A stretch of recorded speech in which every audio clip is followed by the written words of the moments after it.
Esse desenho eu vou estar te mostrando passo a passo como você pode fazer ele, do esboço até a coloração. Então, sem mais enrolas, vamos embora pro vídeo.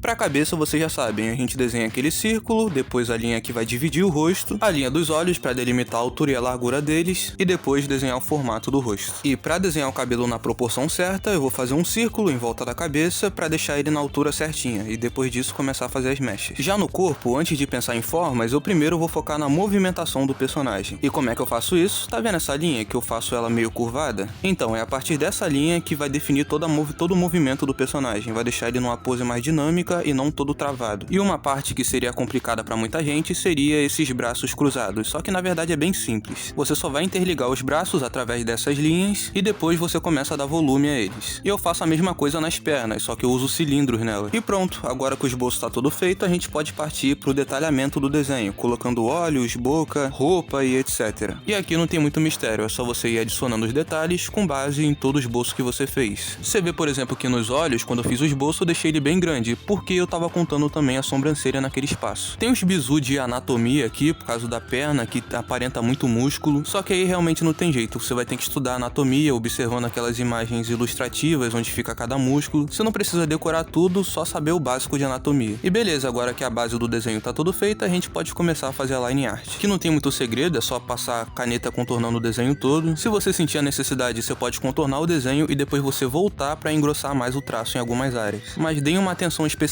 na line art também, tá? Não é pra fazer de qualquer jeito não. Só essa parte da line art eu demorei papo de 1 hora. Pode parecer uma parte meio dane-se, mas não, é importante também. E agora tem a coloração do desenho ainda. E a gente começa pelos olhos, colorindo essa parte entre aspas branca do olho, com o lápis prata. Na coloração da pele, eu sempre começo pela sombra, eu venho com o marrom, colorindo de um jeito bem suave, sem forçar, com movimentos circulares pra deixar bem preenchido e facilitar na hora de misturar as cores. Em seguida, depois do marrom, eu venho com o bordô por cima dele pra dar aquele tom mais avermelhado. E por último, para finalizar o sombreamento, eu venho com o rosa claro por cima de todas essas cores para dar ainda mais aquele tom de avermelhado. E aproveitando que eu tava com o rosa claro em mãos, eu também comecei a colorir a parte de fora da sombra, as áreas de luz, de um jeito bem suave, até deixando algumas áreas em branco para dar aquele efeito de brilho. Aí claro, eu já ia me esquecendo, esses pontos mais escuros eu só passei o sépia por cima, só para dar uma escurecida mais nessas áreas. No cabelo eu começo pelo lápis preto, eu usei o lápis preto 2 vezes, eu fiz a primeira camada bem leve e depois eu voltei colocando mais força em algumas áreas. Na verdade, a maior parte do sombreamento foi forçando um pouco mais o lápis. Eu preferi fazer mais claro para depois ir escurecendo, que assim fica mais fácil de controlar a dosagem da cor. Em seguida, passando por cima do lápis preto e também invadindo as áreas que eu ainda não tinha colorido, eu venho com o sépia, colorindo de um jeito bem suave fora da sombra. E deixando algumas áreas em branco, que vai dar um brilho que vocês vão ver o que eu vou fazer depois. E aí por cima do sépia eu vou vir com cinza escuro, bem de leve, quase não dá pra notar a diferença, só pra dar uma mesclada nas cores. E agora vem a surpresa, que de todas as cores que eu usei aqui, a última que você imagina é que eu usei o laranja, mas sim, eu finalizei com o laranja claro, por cima do sépia e do cinza escuro, porque tinha uma iluminação alaranjada, amarelada, até por isso que eu não apertei o lápis antes, que assim fica mais fácil de misturar as cores. E naquelas áreas que eu tinha deixado em branco, eu venho com o amarelo limão, porque é uma tonalidade de amarelo um pouco mais clara. E naquela iluminação meio roxa, eu venho com o lilás e passo o rosa chiclete por cima do lilás. Muito bem, agora só ficou faltando a roupa, e eu começo pela essa armadura peitoral, onde eu basicamente uso 3 cores, que é o cinza escuro, é essa cor que vocês estão vendo agora. Numas sombras mais concentradas, eu uso o lápis preto e finalizo tudo com um lápis branco, para dar aquela homogeneizada nas cores. E na luva, eu só uso o cinza escuro, colocando mais força nas áreas que precisa, mas não muita força também, é levemente mais forte. E aquele efeito de iluminação batendo, eu uso o rosa chiclete. E nas botas a mesma coisa,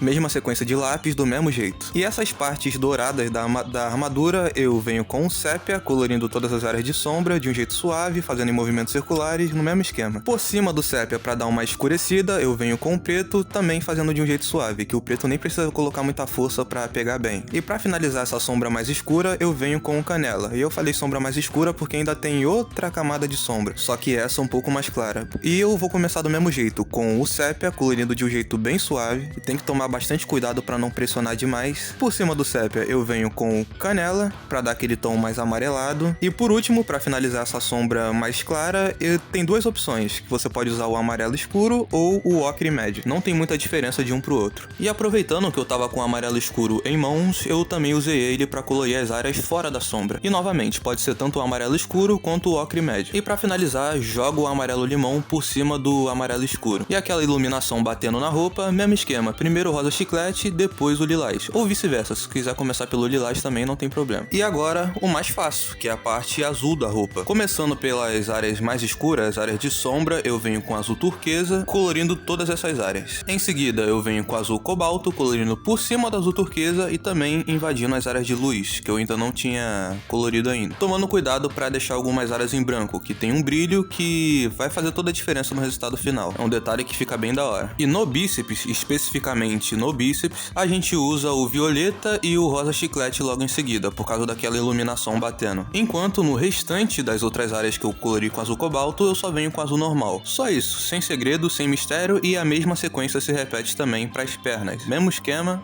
mesma forma de colorir. E sempre lembrando que se você quiser aprender a desenhar e a colorir os seus personagens favoritos, eu sempre deixo o link aí na descrição. Já são milhares de alunos ingressados e caso você não goste, você ainda tem 7 dias de garantia. Para os interessados, primeiro link aí embaixo. Rapaziada, esse foi um desenho que demorou papo de 7 horas para ficar pronto, mais ou menos. Então deixa o like aí pra fortalecer esse trabalho todo que eu tive. Não só de desenhar, como também editar e narrar. Muito obrigado pela atenção de todos até aqui. Eu espero que eu tenha ajudado vocês pelo menos de alguma coisinha. E a gente se vê no próximo vídeo. Fui!